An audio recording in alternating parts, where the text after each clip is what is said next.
My first encounter with it was when I was 3 years old.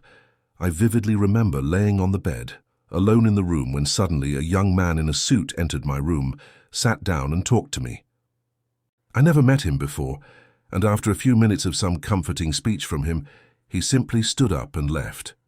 10 years later, I recognized this young man from my childhood on the picture on the gravestone at the cemetery. It was my grandfather who passed away before I was born. Second encounter happened to me when I was the first in my family to learn that my aunt passed away that day. I took a nap during the day and had a dream where I saw my aunt in some bedroom with glass doors leading to the beach. She told me she didn't even realize she passed away and felt as if she simply fell asleep and woke up there. She told me that she heard us talking to her after the surgery, failed hydrocephalus treatment, when she was in a coma but couldn't speak up and let us know. After a brief conversation with her, I woke up to my mother, her sister, returning from work announcing that my aunt passed away an hour or so ago. I already knew that.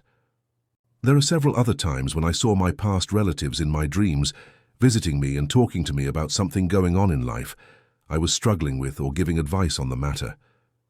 Last example I'll provide in regards to dead people was when I was taking out the trash and looked up to see if my neighbor old lady was at home. I lived in the block and she lived above me. Instead, I saw someone peeking through the window before noticing me staring at them and hiding away. I tried it again by turning away and back, and it happened again a couple more times. Then I decided to confront whoever it was and went to knock on her door. Nobody answered. I gave up and went back home.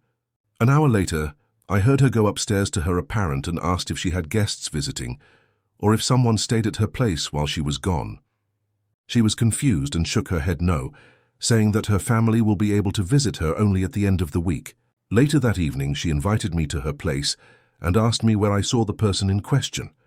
I showed her, and then, after a brief silent pause, she went to the other room to bring a photo and asked me if it was the person I saw. It was her husband who passed away a few years ago.